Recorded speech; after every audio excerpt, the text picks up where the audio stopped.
Welcome to Allies or Enemies. This week we are talking about Hanging Gardens. Our copy was provided for review, but the thoughts are all our own. Hanging Gardens is a 1 to 5 player game designed by Grégory Grard and Matthieu Verdier that has players draft cards and build tableaus in order to design the best bit of garden in the legendary Hanging Gardens of Babylon. But let's talk more about that in a moment. First, let's look at how to play. Players start the game with a few gardeners, a few tools, a couple of gold coins, an irrigation card, and a board full of cards waiting to be added to their garden. On your turn, you place one gardener on any empty space and then draft a card from the column above, paying the tool cost if you take a card above the first row. Then you add that card either next to a card on the same row of your garden or on top of 2 cards on the next row up, keeping your rows to 5, then 4, then 3. And of course, you want to think about the various scoring conditions. After you have placed your card, you can then buy 1 enhancement to add to a blank card. And then finally, you can fulfill 1 royal objective you qualify for and play passes to the next player.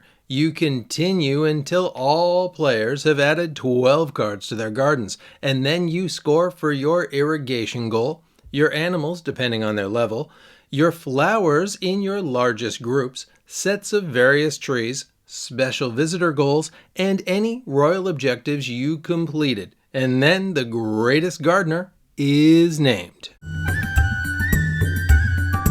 The game comes with a double-sided board for 1 to 3 or 4 to 5 players and 2 double-sided gardener boards, 1 for each player count.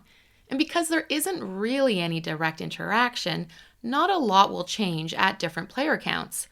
The biggest change is that at 3 and 5 players, there will be a bit more competition to race to the royal objectives, as one player will get locked out of each one. And also, the more players you have, the more the market will change. At 2 players, you can better predict what cards will be available. And because there are so few gardener spaces, you can also lock out your opponent from a column more easily. Whereas at more players, there are more available spaces per column, but things will also change much more rapidly. Regardless of player count, however, turns are super fast. So even at 5 players, games shouldn't take much more than half an hour. There is also a solo mode with a deck of cards that places workers, discards cards, and generally gets in the way. It isn't actually a competitor though, more of a dynamic best score mode. There are a few things that will change each game. You're going to get 1 of 5 irrigation cards. You'll only use 4 of the 10 royal objectives. And of course, the cards are always going to come out differently. So the puzzle will always change a bit. And while this is a very light game, there are still a few things to think about with that puzzle and its 6 different scoring paths.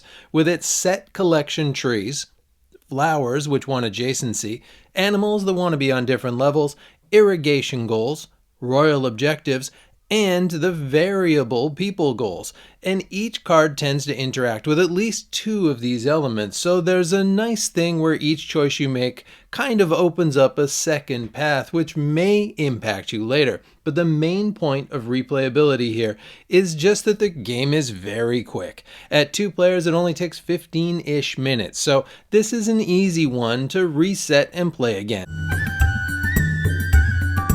Let's start with the positives here, and the biggest positive is that everything is very clear. It is easy to see all of the elements on each card at a glance, and you'll have the rules down after a 5-minute teach. Also, the enhancements fit really pleasingly onto the cards, and the wooden gardeners do a nice job. On the flip side of that, however, is that the cards do look a little plain for the theme. It looks more like you're building the big wall of Babylon than a hanging garden, which leads to the theme feeling a bit pasted on. We get why it's necessary, and that clean look does lead to the clarity of the game, but still, it felt worth mentioning. Hanging Gardens is a quick, light game that shares a bit of DNA with some of Grard's other recent games, namely Castle Combo and In the Footsteps of Darwin, with a bunch of intertwined scoring paths, a tableau, and a focus on indirect interaction. Though this may be the quickest and lightest of the three. The twists on the formula here are the worker placement drafting, and the slight building restrictions of your wall, and the enhancements which are pleasing to put in place. This is the sort of thing that may appeal to those that want a light game that's easy to explain and wraps up in under 30 minutes. And while the theme doesn't necessarily shine through, it does have a sleekness to it that makes the game easy to play. So if you want a quick set collection game, this Hanging Garden may at least be worth a visit. And that is it. Have you played Hanging Gardens? What did you think? And what other card tableau games would you recommend?